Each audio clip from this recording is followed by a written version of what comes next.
काफी दिनों बाद शिनचैन और उसके पापा हिरोशी बाहर खाना खाने एक अनोखे रेस्टोरेंट में आते हैं जिसका नाम होता है रोबोट कैंटीन। इस कैंटीन की खास बात यह थी कि यहाँ कोई इंसान नहीं बल्कि सिर्फ रोबोट्स ही खाना बनाते और सर्व करते हैं। शिनचैन रेस्टोरेंट में कदम रखते ही ढेरों चीजें खाने की डिमांड कर देता है, जैसे स्टेक, सूप और सुशी। लेकिन उसके पापा उसे समझाते हैं कि पहले मेन्यू देख लेते हैं। तभी उनके सामने एक अजीब सा रोबोट आकर खड़ा हो जाता है जो खुद को द ग्रेट मुजिंगा बताता है। वह इंसानों की तरह हिलता डुलता है और अचानक अपना खुद का एक फनी गाना गाने लगता है, सुन सुन चाचा। तभी एक छोटा ड्रोन उड़ता हुआ आता है और हिरोशी को गरम नैपकिन और मेन्यू कार्ड देता है। जब शिनचैन बहुत सारे रेमन और सूप का ऑर्डर देने की कोशिश करता है तो मुजिंगा रोबोट उसे रोककर कहता है कि आज के स्पेशल मेन्यू में सिर्फ 2 ही चीजें हैं, मुजिंगा पिज्जा और मुजिंगा बर्गर। हिरोशी अपने लिए पिज्जा और शिनचैन के लिए बर्गर का ऑर्डर दे देते हैं।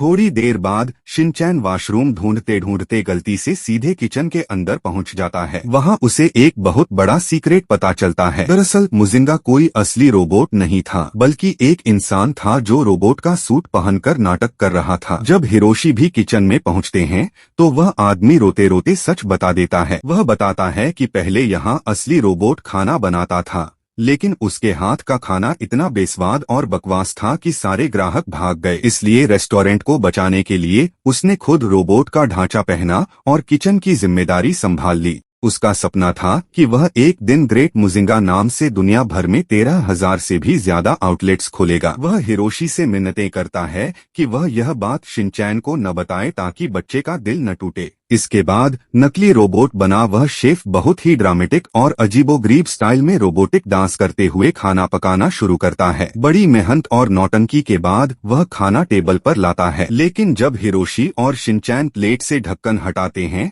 तो उसमें पिज्जा और बर्गर की जगह कढ़ी चावल और रेमन होता है। वह आदमी ईमानदारी से मान लेता है कि उसे रोबोट बनना तो आ गया, पर खाना पकाने में सिर्फ यही 2 चीजें आती हैं। खैर, खाना वाकई बहुत स्वादिष्ट होता है और दोनों मजे से पूरा खाना चट कर जाते हैं। खाना खत्म होते ही शिनचैन को उस रोबोट के साथ खेलने का भूत सवार हो जाता है। वह सीधे मुजिंगा की पीठ पर चढ़ जाता है और उसे हवा में उड़ाने की जिद करने लगता है। रोबोट सूट के अंदर छिपा इंसान शिनचैन का भारी वजन उठाकर दर्द से कराहने लगता है, लेकिन अपना नाटक बचाए रखने के लिए पागलों की तरह उछलने कूदने लगता है। अंत में हिरोशी टेबल पर खाने के पैसे रखते हैं और शिनचैन को लेकर बाहर निकलने लगते हैं। उनके जाते ही वह नकली रोबोट पूरी तरह थककर चूर चूर होकर जमीन पर ढेर हो जाता है और शिनचैन मुस्कुराते हुए उसे बाय बाय कहता है।